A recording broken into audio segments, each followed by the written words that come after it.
Good morning, everyone. It's an honor and a pleasure for me to provide the opening remarks for this morning event and to welcome all of you to this Juneteenth celebration.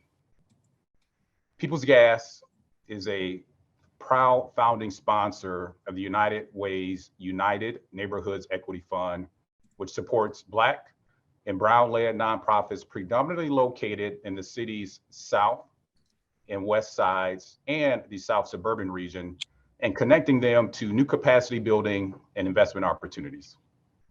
We support this initiative because we are committed to giving back to the communities where we live and work. We also support this initiative, quite frankly, because it's the right thing to do. Over the last 10 years, we have contributed $3 million to the United Way and its programming. And over the last 3 years, our charitable contributions have totaled more than $13 million. We not only provide funding to local charitable organizations, but many of our employees are also actively engaged in several local nonprofits. They engage by serving on boards and participating in various events and volunteer activities. As an African American and as a Chicagoan, someone who grew up on the South Side in the South Shore neighborhood, today's event holds a special place in my heart, given the history of African Americans in our country. I know firsthand the need for the United Neighborhoods Equity Fund. Having lived on the South Side, as well as in South suburban region, many of these communities have experienced disinvestment for far too long. And it's refreshing to see the United Way step up and lead the way to reverse some of these long-standing and inequitable practices. With that, I'm going to turn things over to Jackie. Thank you so much, Torrance. For People's Gas support of our fund and for our founding sponsor, you help so much of our work make so much of our work possible. I have the pleasure of talking a little bit about our United Neighborhood Equity Fund. We are so excited to have launched this fund. This is our first cohort this year. And again, like Torrance said, it supports Black and Brown Latinx leaders across the South and West Sides and South suburban regions. This fund is very special because not only do we support grantees with much needed dollars, but we're also supporting them in their leadership and capacity building development. Today, we're going to hear from 3 of our amazing grantees. You're going to hear their stories, you're going to hear their impact, and you're going to hear their passion for making Chicago a better place for all. I also want to thank People's Gas, as well as our sponsors, Nicor Gas, Target, UL, and IMC. If you'd like to learn more about how you can invest or apply for future United Neighborhood Equity Fund cohorts, please visit United Way of Metro Chicago website. Now I have the pleasure of introducing our moderator for today's event. Tonika Lewis Johnson is a photographer and social justice artist, and also a lifelong resident of Chicago's South Side neighborhood of Inglewood. She is the co-founder of 2 community-based organizations, Inglewood Arts Collective and Resident Association of Greater Inglewood, that mobilize people and resources for positive change in Greater Inglewood. Tonika's artwork focuses on equity.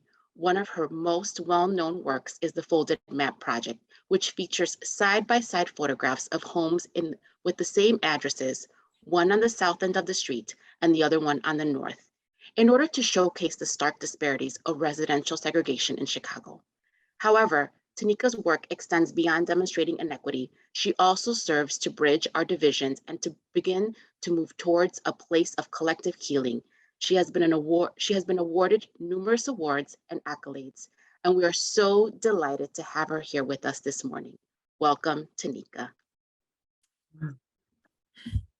Hello, hi everyone. Welcome to United Way of Metro Chicago's Juneteenth event, sharing our stories, a celebration of community voices. I'm Tonika Lewis Johnson, and I'll be your moderator for the morning. As we know, Juneteenth commemorates the day when enslaved African Americans in the United States were emancipated back in 1865. It took more than 2 years for Union Army troops to enforce the Emancipation Proclamation across the whole country. So we celebrate Juneteenth as the date when all enslaved people were finally free. But Juneteenth is more than just history. It is a time to center the culture, achievements, and contributions of African Americans, both those who were enslaved and the generations who have followed. It is an opportunity to remember how African Americans were central to building this country, and it is a chance to amplify Black voices today. And perhaps above all, it is a moment to reflect on our history while considering how we move forward. We all have a role to play in this work. It is our hope that by commemorating this holiday, we can learn from our history in order to build a stronger, more equitable future for all of our neighbors. And what Juneteenth means to me is identity and history. The more you know about history, the more you can create solutions for the future, because unfortunately, history has a tricky way of repeating itself. And we want to reimagine a better future for us all. And I think Juneteenth is central to that reimagination. Today, in celebration of this holiday, we're honored to be hearing from 3 community leaders who are members of United Way of Metro Chicago's first United Neighborhoods Equity Fund cohort. I like to consider them visionaries who are reimagining the future and actually doing the work to get us there. These individuals are doing impressive and important work on the ground in our Chicago neighborhoods.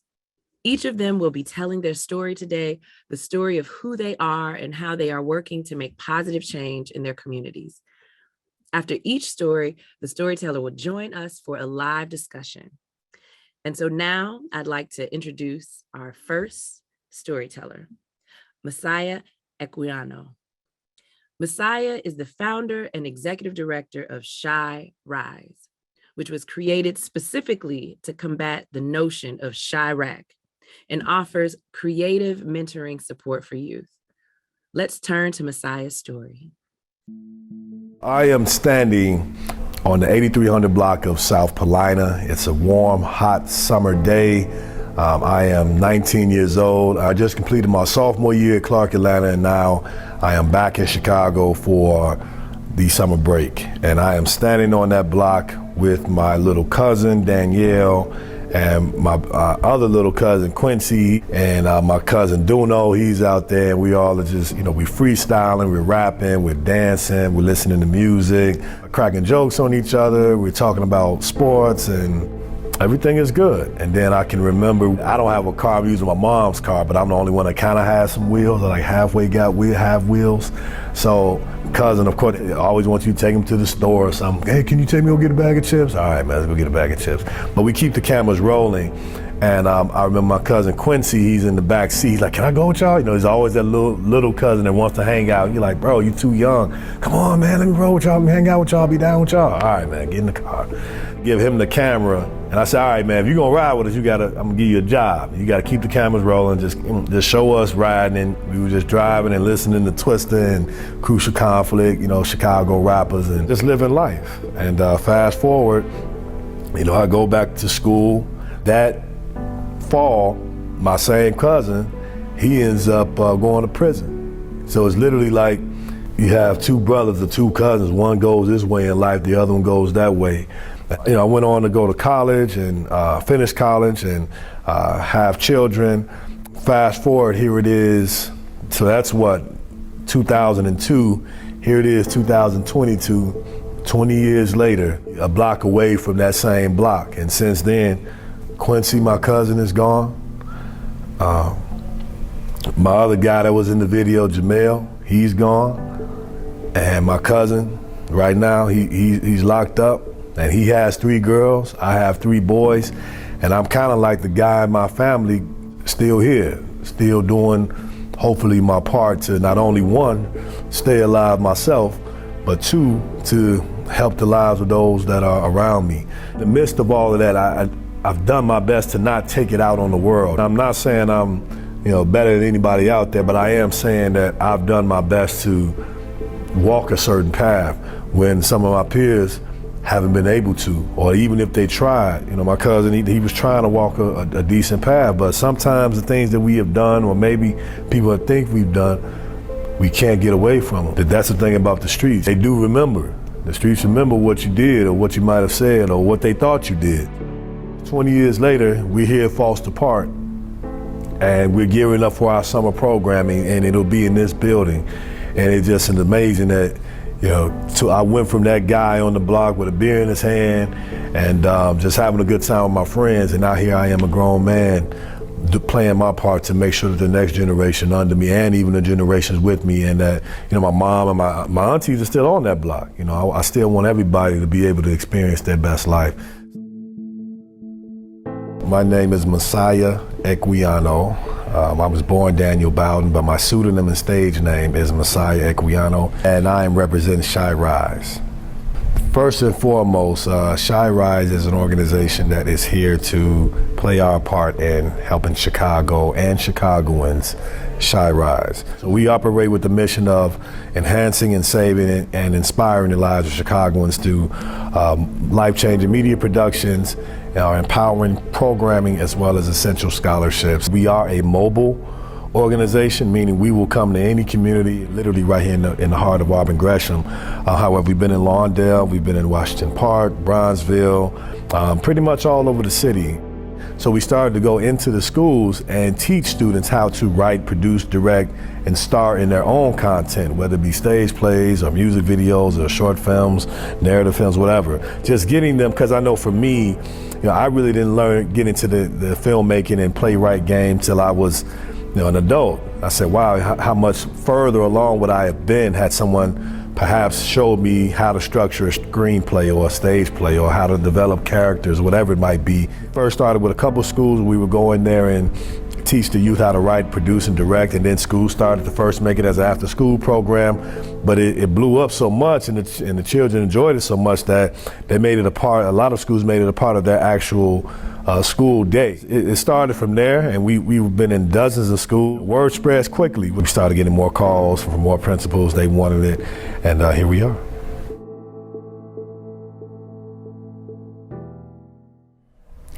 And it's Shy Rise. Even when they called it Chirac, it's Shy Rise. Hallelujah. We've gotten our city back. It's Shy Rise. You saw the headlines. Murder and mayhem on the south and west sides. The drive-by, shots flew, dreams died, things I can't believe I've seen with my own eyes. But with it all, it's Shy Rise. Rising from Ashland to Sheridan. Elevating from Wicker Park to Auburn Gresham, here's our greatest blessing.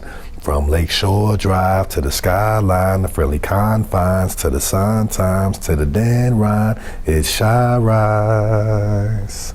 Hey, hey, hey, hey, hey, hey, whether you're bull, yeah, yeah, yeah, yeah, yeah, yeah, whether you're bull, oh, oh, oh, oh, oh, oh, whether you're bull, bear, cub, sock, doc, cop, or straight off the block, a hipster, preacher, playwright, teacher, writer or reader, follower, leader, here or there, near or far, be your best whomever you are.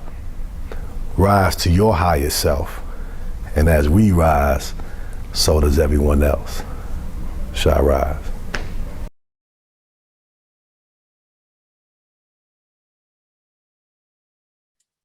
What a powerful story. Messiah, welcome. We're so glad to have you here with us today. And your story definitely connects with me, being an artist, and how much creativity and artistry played such a central role in my development as a Chicagoan. And it highlights the power of creative expression. Why do you think creative expression is so important, particularly for the Black community? Good morning, everyone. Thank you again for having me to the United Way. I just have to, take a moment and say thank you to Tate, Caitlin, and Jackie, and the whole team, whoever, and everybody. I hope I'm not forgetting anyone. But it's tough to see myself as much as, as an artist that I might be, but and then to just hear the stories of my, my family and the block, it's like, I'm hearing my life. I know this life because I've lived it and the people that I was talking about, but to just see it, it's like, wow, and my aunties and things. So I just had to say thank you first to to everybody that helped to make that video. It's more than a video for me. It's like, wow, it's life. To answer your question, I'm not here physically, spiritually, in any kind of way, if you will, without creative expression for me. I talked about my cousin, and I don't mention him as a bad person. I just feel like had he had, and both of my cousins, I have a cousin named Quincy, God bless his soul. He passed away 2 years ago. And I have another cousin we affectionately call Duno. He's incarcerated. But I really feel like I could have been, and potentially, God willing, won't be, but still could be a statistic of either be prison or death. But I know that I have survived, if you will, this long, and thrived, if you will, this long because of the arts. When a lot of my peers may have been on their way to rob someone, kill someone, whatever it might be, get into it with someone, I was the guy in the back of the house writing scripts or writing poems or going spoken word, open mics and different things of that nature. The arts have really just kept me going the other way when other peers of mine might be going this way to do other things. And I'm not on this video at all to say I've been perfect. I've lived a perfect life, but for the most part, the arts they've really kept me in a creative, fun, and imaginative space where I could use them as an outlet, a positive outlet. So the arts, it's more than creative expression, I feel. For some of us, it's honestly a matter of life and death. It's a matter of being able to tell your story.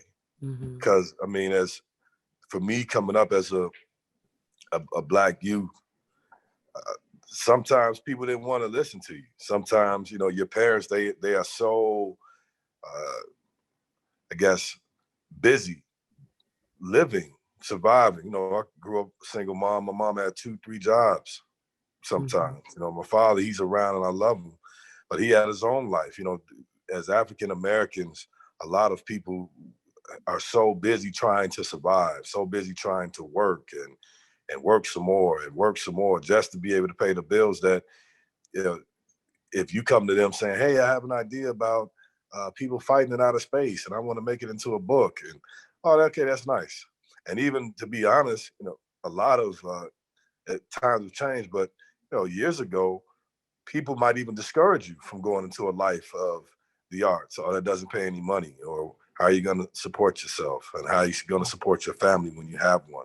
So saying all of that to mean that the arts are, I'll say it again, I wouldn't be here. I wouldn't be, hopefully, this calm gentleman in front of you. Hopefully I am, but I might be that guy that's trying to carjack you, trying to home invade your house as a means to survive.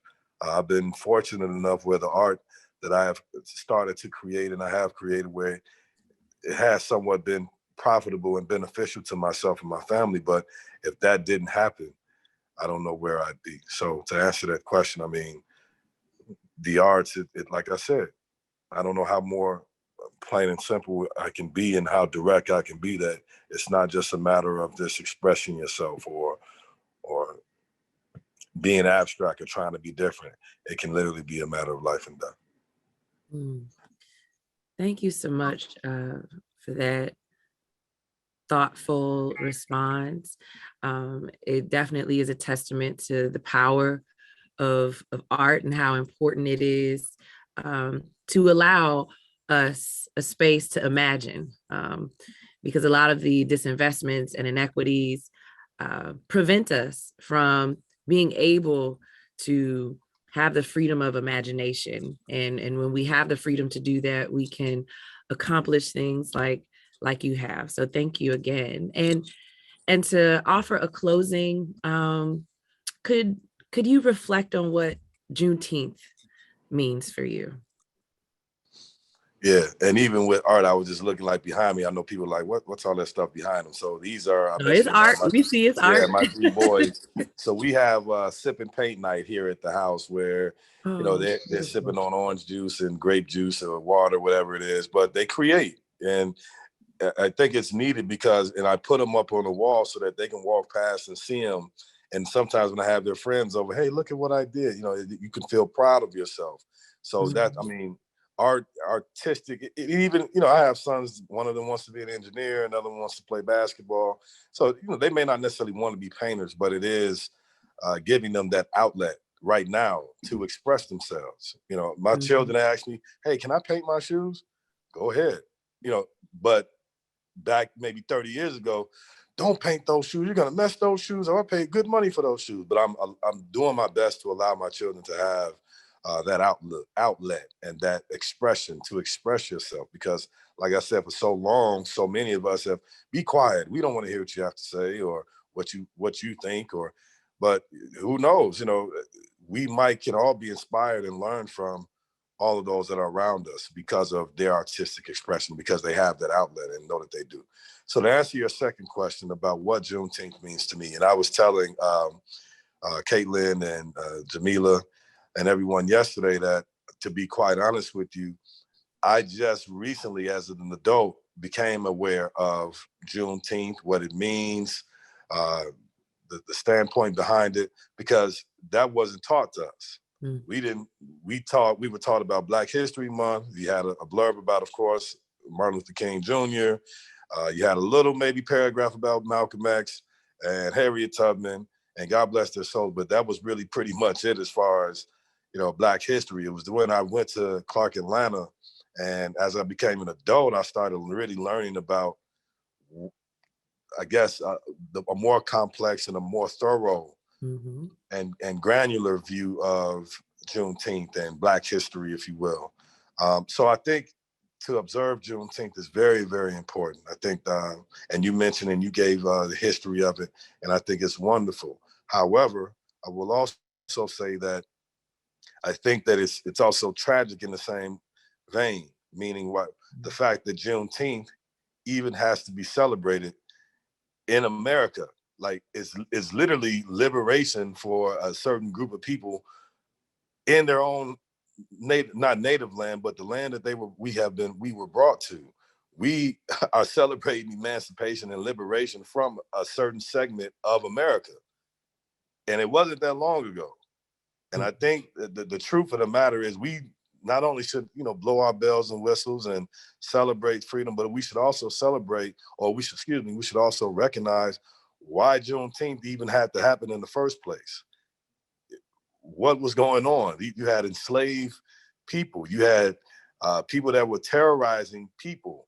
And I think it's more than just about African Americans putting on dashikis and hanging. I'm not at all trying to knock anything that we do, but I think America should take a deeper look at America to see why Juneteenth was even happening. And then here it is. I mean, to be free physically doesn't mean that you're free mentally, meaning that I can still get in the car right now and the police get behind me and I have done absolutely nothing wrong, but I still have that, okay, your heart skips that beat and you just want to make sure that you make it home. So I'm not going to be long-winded, but Juneteenth is an incredible observation, if you will. And I'm so glad that the federal government is, recognizing the significance and importance. However, I would love to see things go another step deeper into examining and even educating all Americans, not just African Americans, but all Americans on what Juneteenth means. And like you said, if we don't recognize history and hopefully put measures in place to enhance our current place, history potentially could repeat itself. And as we can see with the countless names of police brutality, and it's not just about enslavement in physical terms, but also modern day things are happening where I'm not here. Even again, if I don't fill out that grant with the United Way, I'm not here. Yeah. Point blank. And only because I know I've been fortunate enough to know how to write and create and write a grant application. That's the only reason that I'm here. But if I don't know how to write a grant, where am I? Who knows where I am? So I don't want to be long-winded, but that's the No, thank you. Thank you so much for sharing your story and offering your thoughts on what Juneteenth means to you. And I definitely know it resonates with a lot of us. I see people putting comments in the chat, and I think this event, us talking today with the over 250 people who joined us, is a demonstration of the importance, the collective importance of Juneteenth. So thank you so much, Messiah. Thank you so much for having me. Thank you for moderating this. And thank you again, United Way, for all that you all are doing. It is sincere. I can't tell you in words how much an impact that you all are having on my life and the life of my community. So thank you, United Way. Peace and love to everybody. Bye, Messiah.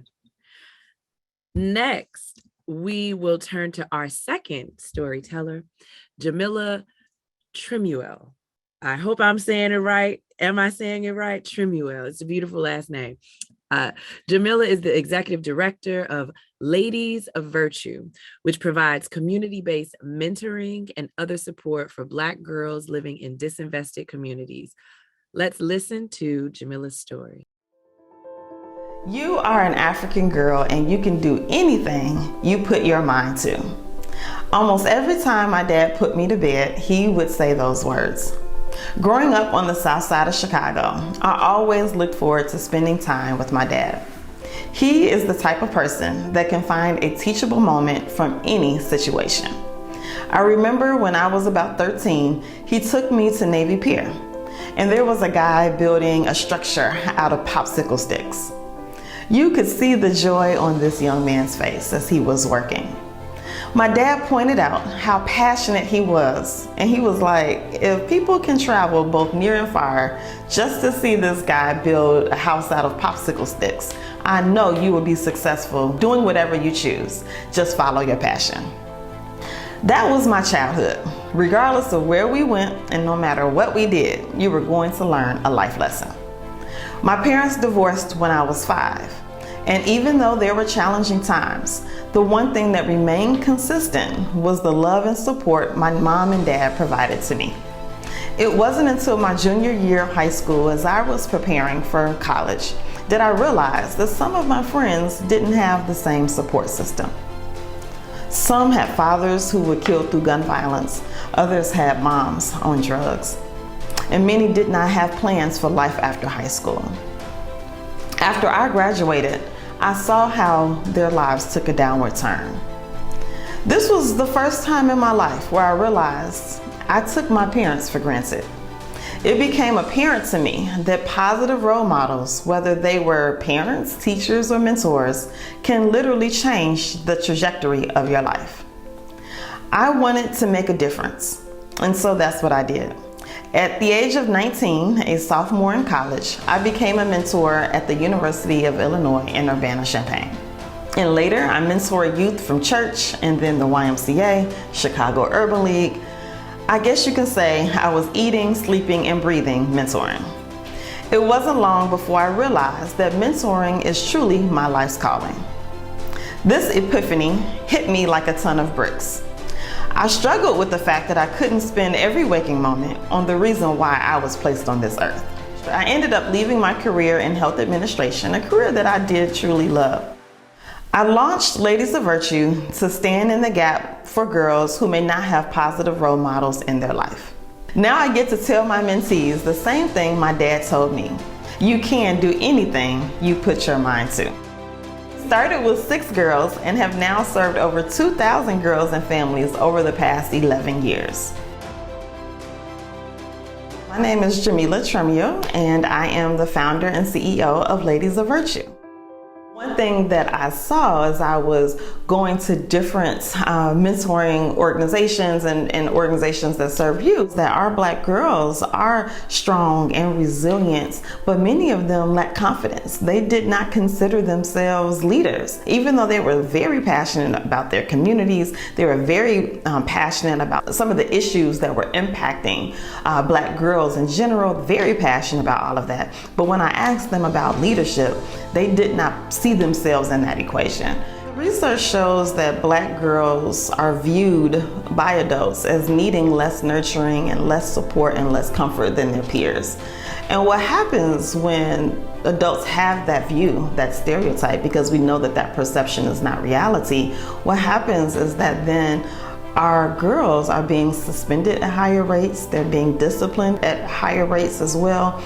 Even if you look right here in Chicago at the teen employment rate for Black teens, ages 16 to 19, 14% in comparison to 29% of their white peers. And so when you see that those stats and those alarming statistics, I should say, that's why we really have that niche to focus on Black girls right here in Chicago, because we want to stand in the gap, provide the supports and resources and opportunities that our girls need so that they can then achieve their wildest dreams.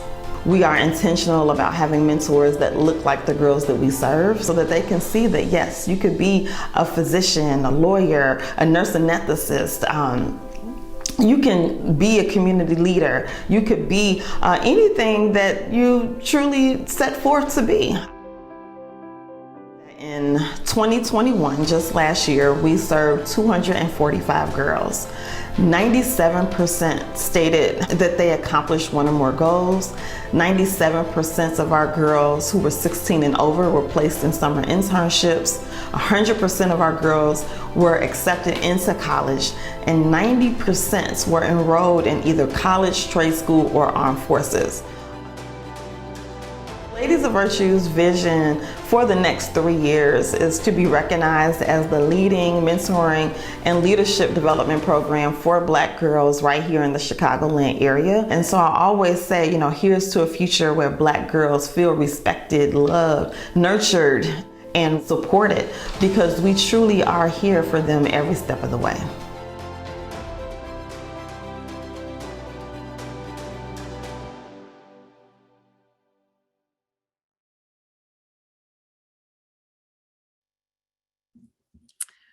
Wow, Jamila. Learning more about what you're doing at Ladies of Virtue is such an honor. Let's not minimize the fact that you, being the person who started Ladies of Virtue and actually facilitating the programs, is a true demonstration of leadership. So those young girls have you specifically to look up to and to understand what being a leader is. So thank you so much for that. Thank you. And I also understand that you will be hosting a Juneteenth event for the girls that you serve. I'm wondering if you could tell us more about that and the significance of Juneteenth for the next generation. Absolutely. So first of all, thank you all so much. Thank you, Tonika. Thank you, United Way, for just elevating Ladies of Virtue and highlighting Ladies of Virtue at this event. I truly, truly appreciate it. So the importance and the significance for the next generation. I am a firm believer that it is the responsibility of adults, of us, to ensure that we're teaching the next generation about their history. And so what we're doing tomorrow is to showcase the importance of Juneteenth, but it's through their eyes and their perspectives. So we have our alumni who will be presenting spoken word. We have one of our current participants who has researched the history and the impact that Juneteenth has had on today's society, and then she will be presenting that tomorrow. We also have this event is also in partnership with Champs Male Mentoring. So we have boys also that is doing a performing arts piece and dance. We have drummers. So we are encouraging our youth to truly be involved. And one thing that they do know is that, as you think about the social justice, right, initiatives that happen over the last couple of years, because of the killings of George Floyd and Breonna Taylor, they know that Juneteenth, there was a renewed interest because of that. And they were the ones out there peacefully protesting. They were the ones out there fighting for our rights and so forth over the last 2 years. And so they know that Juneteenth is a celebration of how far we've come, but also acknowledging our past as well. So definitely encouraging our youth to be involved and leading tomorrow in the event. So hopefully the audience, can come out and show their support as well. So why don't you give the audience a little information about where this is all happening, what time? We want to give them an opportunity to connect with you and Messiah. We also put Messiah's information in the chat. So Jamila, Yes. Give us I'll post this in the chat, but it's our annual Juneteenth Jubilee. It's going to be tomorrow from 1 to 4 at Armstrong Park in Bronzeville on 4433 South St. Lawrence. So I'll post that in the chat to make sure that everybody has the information. Oh, thank you so much for sharing that. And obviously it brings you so much joy to host this event. Maybe you could share a little bit about what Juneteenth means to you personally. Messiah shared his journey to understanding and learning about Juneteenth. What about you? Yeah, so I always start with my dad. Even in the video, you can see that my dad had such an influence in my life. And so he was the one, growing up in my house, he would make me read the Malcolm X autobiography, every biography that you could think of. I read it, as a youngster, because he was so just passionate about making sure that we knew our history. I will have to say, though, I did not know about Juneteenth growing up. But because of the fact that, having just understanding the importance of our history, I looked into it, over the past few years. I love how Messiah said the same thing. A lot of us, even though we were very in tune with our history, this was one that, we didn't talk about growing up. And so one thing that hit me when I learned more about Juneteenth, it was the 2.5 years for me, just the fact that our people were enslaved, the fact that they did not even know that they were free until 2.5 years later. So if you think about the brutality that took place, the broken homes, the broken families, just all of that during those 2.5 years when they really should have been free. And so what makes me, it takes a step back to say, we have to reveal the truth. Even if you think about over the last couple of years and how our community activists, there was a bank that, lended $7.5 billion in home loans, but only 1.9% went to Black families in Chicago. When you think about even the nonprofit space, there was a recent research during these last 2 years where it was found that Black women receive substantially less funding than Black men or even their white counterparts. So as I think about Juneteenth, I think about how the truth has to set us free. We have to continue to reveal the truth. We have to continue to spread the word. We have to continue to lift up Black issues and the things that we're facing so that we truly can move forward, because we can't do it if it's hidden, if we don't know, if we're not aware. And so that's what Juneteenth means for me, is the truth truly shall set you free. And it's important. And not only that, I think the last point too is the one thing about Juneteenth is when you share Juneteenth is you have to admit that they didn't know. You have to admit that, America not only, enslaved, that we were enslaved, but also the fact that we were not aware for 2.5 years. And so it just really pains my heart. But at the same time, we have to celebrate the fact that we can move forward, that we have come a long way. And now it's time to really address some of the other issues that Black people are facing as well. Yeah. Couldn't have said that better. Thank you so much, Jamila. Now we will move on to our third and final storyteller, Richard Wallace. Rich is the Executive Director of Equity and Transformation, which intends Oh, I'm sorry. My little notes got removed, which intends to count the uncounted by supporting workers in the informal economy. Let's listen to Rich's story now.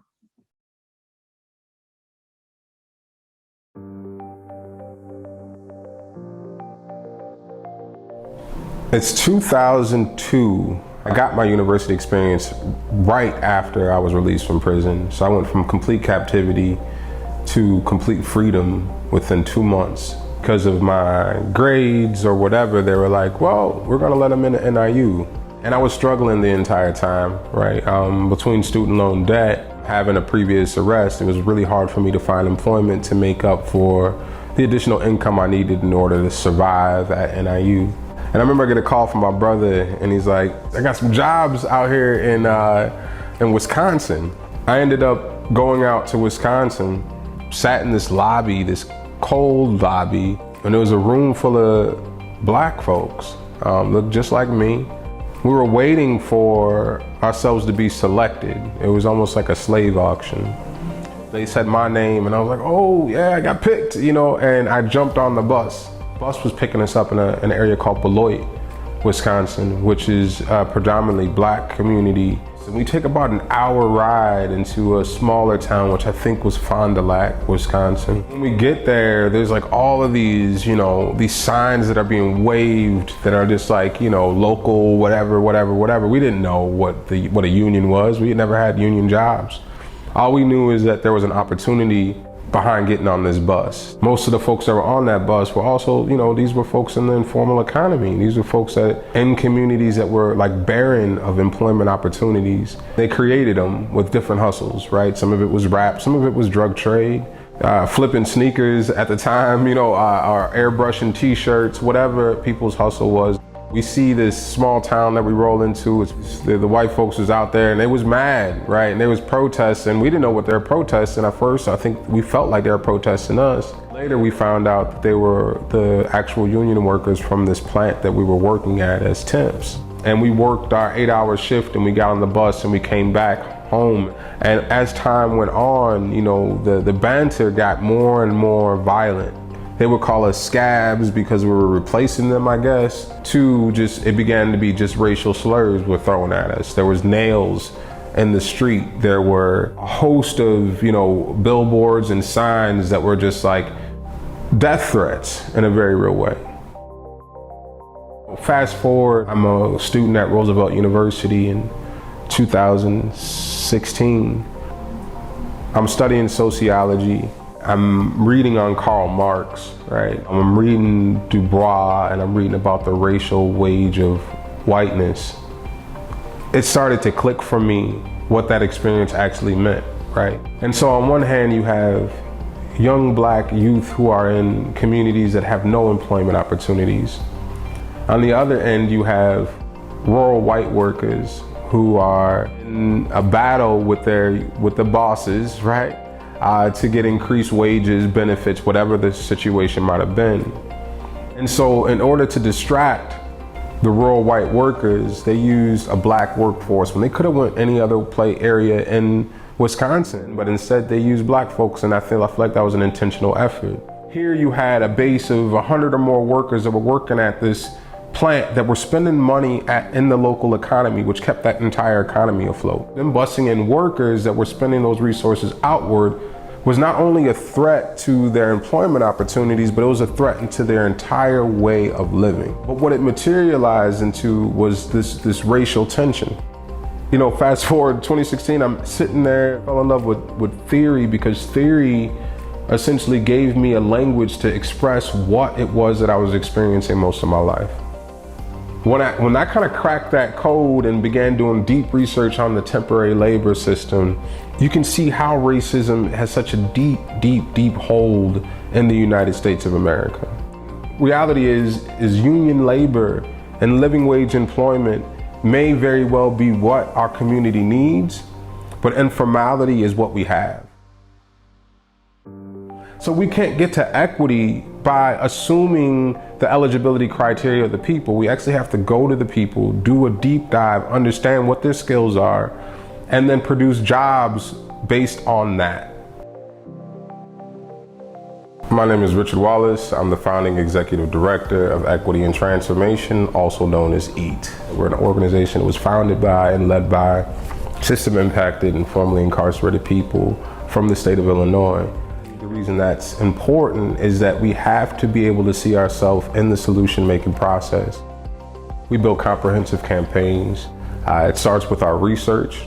So one is to really research and understand the problem. Two is to build local power and building a membership base that also includes leadership development. Essentially, I believe what we do is that we provide space for Black informal workers to reimagine new possibilities and then provide the tools for them to create those.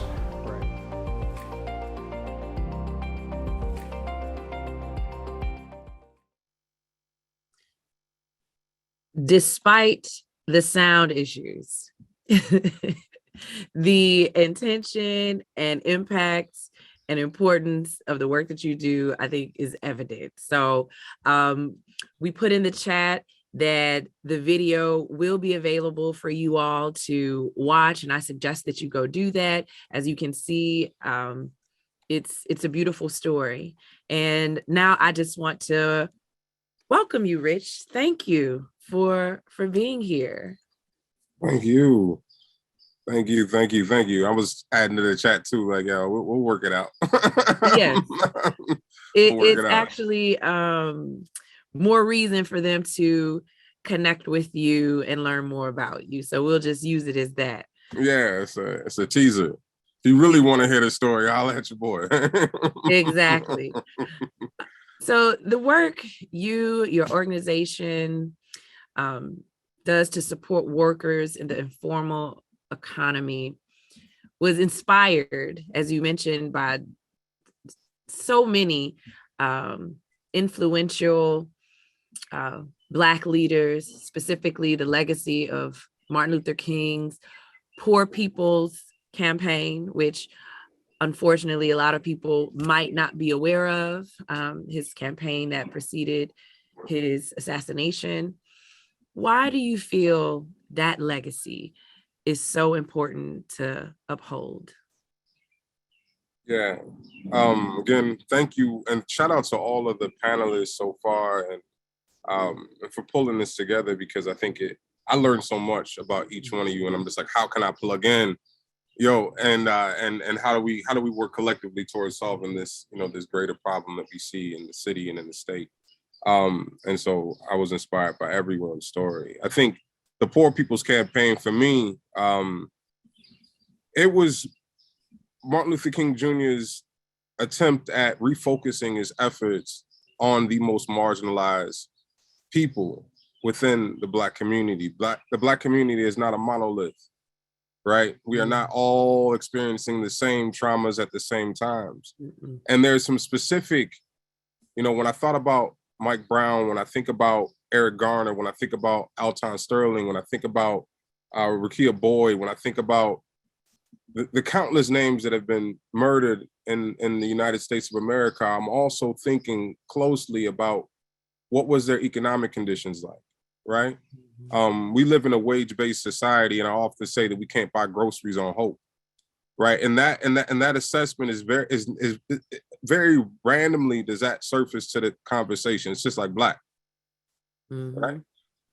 We're not talking about the economic conditions that drive people into particular activities, right? And so when you think about street organizations or street formations in the city of Chicago, most of them were formed to protect scarce resources, right? No different than white gangs that existed before and have transformed into other things over time. Mm-hmm. The problem is, even when you think about Cabrini used to be split up. It was like white folks on the first floor, Latinos and Blacks up top, right? And so over time, different groups had different interventions that pulled them into the economy, right? And folded them into the economy. And as it related to Black folks, that opportunity has yet to come, right? And so for me, I think what MLK was talking about, and I think what EAT also is trying to wrestle with, is that intersection between what we consider criminal justice reform and economic justice, right? Our folks, you know, the cost of living in Chicago is extremely high. We all know the cost of living in Chicago is extremely high. And you wonder why shorties are walking away from minimum wage jobs and or being denied access to living wage jobs, right? And so they have to turn, I mean, regardless of what anybody on this call or thinks about the shorties in Chicago or the kids that are filling up the penitentiaries and whatnot, we have to wrestle with the reality is that you need income. There's this consistent demand for income, and there's very few interventions to ensure that those people have income, right? And so, but we complain about the things they have to do in order to get some form of income without serving in an alternative to them, right? And I think the best way for us to really be able to build towards an equitable society is that those people have to be the ones and the orators of the solutions that we want to see in Chicago. We can't have these broad think tanks and just paint it black and you got a bunch of college professors in there and they're telling the shorties what they need in order to survive. We need to do this because we brought in these experts. When in reality, we need to go to those babies, those shorties, and pull them into a room and say, what do you need? What are the skill sets that you have? A lot of the hustles that we've created, whether it be selling mixtapes out of our trunk to, you know, turning two turntables into a DJ set, right? And creating hip hop and jazz and, you know, shoe shining and bootleg and all of these different things that we've done over the past. A lot of these occupations have, you know, they have shifted from informal to formal, right? And there's been a lack of retention as it relates to Black ownership when they shift from informal to formal. Same thing happened with cannabis and other things. So our job is to really go out, meet people where they're at, bring them deeper into our democracy to create substantial change, right, in the state of Illinois and in the city of Chicago. And I think that is a continuation of the work that MLK was doing. It is the continuation of the work of Fred Hampton Jr. It is the continuation of the work that I feel like our folks have been fighting and up against for 500 years, is that the folks who are outside of it, right, need to be inside it. And they are the best people who need to, you know what I mean, to define how they get in. So, yeah. No, thank you for that. I believe so much of my next question was wrapped up in your answer, but I do want to offer you space to share before we close out what Juneteenth holiday means for you personally. Yeah. I think for me, I feel like it's a reminder, right? It's a reminder. I feel like it's an opportunity for our ancestors to continue to push us to fight, to push us to agitate, to push us to recognize not just how far we've come, but how far we still have to go. You know, I'm the son of a man who died in Dixon State Prison, who was incarcerated himself. I understand, and I've had the experience of like being like, why did I have to go to prison to find full-time employment, free meals, and a place to sleep, right? And so you get what I'm saying? And so like, for me, it's like we have to, I mean, I think it's a reminder to continue to fight so that the world that we live in lives up to the expectations of our ancestors who were the last to be free, right? And what did they mean? What did they expect? Or what was their expectation around that freedom? And how do we actualize that expectation in our lifetime? And if not, at least leave some, carry the baton a few laps and hand it off to the next generation. So how are we actually producing leaders that will continue the work that they started? And that's what Juneteenth really is for me. It's just a reminder. It's a whispering of the ancestors of, to continue to stay on the path. And it's a commitment to fulfill their expectations of freedom, not anyone else's.